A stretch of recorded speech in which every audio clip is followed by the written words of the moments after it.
Minnesota Vikings head coach Kevin O'Connell met with the media jackals on Monday after the game, as he always does. And as fans, we were hoping for an announcement that maybe there would be some changes in terms of who calls the defensive plays. And Kevin O'Connell started off with Thomas and Pioneer Press Go. Vikings coach Kevin O'Connell, I'm bouncing back from Laos. Just go back to work and to a man do our individual jobs. So everyone should go do their individual jobs. Except for maybe not Ed Donatel, defensive coordinator. Maybe. Not so much. Gessling, Strib, go. While Kevin O'Connell said, you're always looking at things you think might help guys play better. He said he's not considering switching defensive play calling duties away from Ed Donatel right now. So this is a little bit of, we have no intention of trading Percy Harvin at this time. But what more does he have to see? All right, so the Vikings defense is garbage in the red zone. They're garbage on third down. They're dead last in the NFL in yards allowed. They're 24th in points allowed. So what else does he have to see? I mean, on paper, this team has a lot of talent on the defensive side of the ball, except they're not generating a pass rush. They can't cover anyone. But other than that, they're really, really good. Right, and during the Vikings' crazy run when they had 4 games ended with a defensive takeaway, that just sort of papered over what's going on with that defense. They need to get more aggressive. They need to generate a pass rush. If you can't get home with 4, send some more. And Ed Donatel apparently refused to do that, but Mike Pettin wouldn't. Mike Pettin would blitz the living out of the opposing quarterback, and that's what you need opposite of this offense right now. But I digress. I mean, it's only 4 games left in regular season and the playoffs. We're talking about playoffs? Will Raggets, SI. Kevin O'Connell said there's a lot of things on the table when it comes to possible defensive changes, whether it be personnel-based, schematic-based, changing things up, being more aggressive at times, picking our spots. So, see, I'm all for that. But if Ed Donatel refused to do that, he should have been fired. But I'm sure that O'Connell and Pettin and Donatel have had a conversation about this where they have to change things. They have to, personnel-based, get a little bit more NASCAR package, schematic-based, stop playing 9 yards off the receivers, changing things up, blitzing more, being more aggressive at times. Yes. I mean, if Donatel is willing to do that and is going to stick to it, then okay. He can stick around because that's all we want. Like, it's not anything against Ed Donatel personally. I just want better defensive play calling, no matter who's calling the plays, man. Thomason. Vikings coach Kevin O'Connell on defense, it would be asking a lot to completely change a scheme outright. Well, we're not asking him to. And a lot of fans are commenting, it's too late to change the scheme. Yes. To completely trash this defensive scheme, install a new one, yes, it is too late. But that's not what we're asking them to do. We're just asking them to be more aggressive in the existing framework. The Vikings are 26th in the league in terms of sending an extra pass rusher, and the Vikings are like 24th, something like that. They're in the bottom third of the league in terms of pressures generated. So you have Daniil, you have Zadarius. The fact that the rest aren't getting home and you're not putting them in positions to be able to get after the quarterback, it's embarrassing. It truly is. Injuries, Ekstrom. Kevin O'Connell updates several injuries. Cameron Dancer is a little sore, but overall okay. So he's coming back off of injured reserve with that ankle injury. Played about half the snaps against the Lions. It was clear that him and Duke Shelley were rotating in. Dancer, trying to get back into football shape. I think that he made some nice tackles.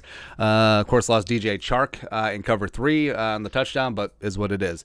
Adam Thielen aggravated his knee bruise, but should be fine. I feel like Thielen's either had an ankle or a knee bruise for, 17 years. But he still fights through it. He still got through it. He's still a pro's pro. Jordan Hicks and James Lynch will be day-to-day this week. Both of them suffered various injuries towards the end of the Lions game. And Blake Brandel will be out for extended time with the MCL tear. Kevin O'Connell mentioned 4 weeks, so that suggests that Brandel is going to be going on injured reserve. Darisaw hopefully is going to be back. That means that Oli Udoh would be the backup left tackle. Alec Lewis. Speaking of Darisaw, Alec Lewis, the Athletic Vikings head coach Kevin O'Connell said Garrett Bradbury and Christian Darisaw are progressing well, and they anticipate having both Saturday against the Colts. He also mentioned that Darisaw, who did practice in full last Friday, they want to see him in practice this week. So the Vikings on a Saturday game are going to be practicing. Well, maybe they'll practice on Tuesday. Maybe they'll just have a walkthrough. We'll find out on Tuesday. But then they'll practice Wednesday, Thursday ahead of that Saturday game. So Darisaw getting a full week of practice. They obviously don't want to rush him back because he already suffered 2 concussions this year. But yeah, having Darisaw in the lineup would do wonders for pass protection as well as certainly in the run game. And also, how's this for a curveball? Like, how's this for a plot twist this season? Vikings fans missed Garrett Bradbury in the starting lineup last week. Woo. It's rough, man. Thomason, Vikings coach Kevin O'Connell said team definitely took a look at whether Jefferson stepped out of bounds or did not, or not on long play near the end. O'Connell didn't think he did, but said when the play was blown dead, there's nothing we can do, so it's tough. And some people said, why didn't they challenge? It would have been pointless because the refs blew the play dead, and you can't reconstruct a play. It's like, oh, he probably would have scored or he wouldn't have scored if we hadn't blown it dead. So either way, the Vikings would have had the ball there. But maybe it doesn't change the outcome of the game, but it certainly would have swung the percentage of winning in the Vikings' favor a couple of points. Like, so it was non-zero. So the Vikings ultimately scored. And they kicked an onside kick with 2 minutes 50 seconds left to go. If Jefferson scores there, which he actually did, and the refs didn't blow the play dead, then they would have had 3:41 or roughly about that. So they would have had about an extra minute left in the game. So O'Connell probably doesn't try that onside kick. They probably kicks it to the Lions. They try to play defense. Maybe they cover Penei Sewell. Who knows? But it didn't happen. And for the refs, if something's close, let the play out, because you can always go back and correct it if you were wrong and the player did step out of bounds on replay. But if you blow a play dead, that's it. That's absolutely it. It's just ridiculous, man. Thomas said, Vikings coach Kevin O'Connell, after the struggles at Detroit, we got to take a look at our run game now. So Dalvin, even though he scored a touchdown, they averaged 1.5 yards per carry. They had 22 rushing yards total for the game, 5 in the first half. Embarrassing. And Detroit, you saw how many tackles against running backs that the Lions had of secondary players, cornerbacks, safeties. So they were selling out to stop the run, and that's what opened things up for Justin Jefferson and Kirk Cousins later in the game. O'Connell should have recognized that early in the game, gotten something else going in the first half, but he didn't. But I also think that the return of Darrisaw as well as the return of Bradbury will greatly boost things for the running game. Then O'Connell. Lastly, O'Connell said that he felt the decision onside kick with 2:50 to go and 2 timeouts was the right one at the time. He wouldn't change it, he said. Knew the defense would need to get a stop either way. Didn't think the 30 to 35 yards of field position was make or break. And then he also went on to say that execution on the onside kick, not so good. Yeah, so Greg Joseph just kicking it straight at the guy on the hands team. Yeah, that didn't work out.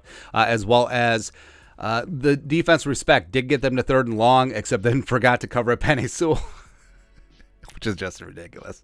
I mean, that's such a brazen FU from the Lions. I kind of respect it. I mean, it is pretty hilarious, man. It's like, hey, not only are we going to beat you, we're going to seal it with Penei Sewell catching this rock.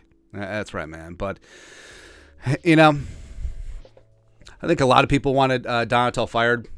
I among them. But if he's going to change, and I mean, this is a big decision for Kevin O'Connell. Like, if Donatel is going to change and the defense is going to get more aggressive, fine, stick around. And the Vikings can win some games if the defense, yes, they'll give up points, yes, they'll give up yards, but they'll get a couple sacks, and they'll get a turnover or 2 a game. You can live with that. Absolutely. With the offense clicking the way it is, you can absolutely live with that. But if nothing changes, nothing changes. And if the Vikings roll out the same sorry defense against the Colts and Matt Ryan puts up 350 and 3 touchdowns, then Donatel needs to go.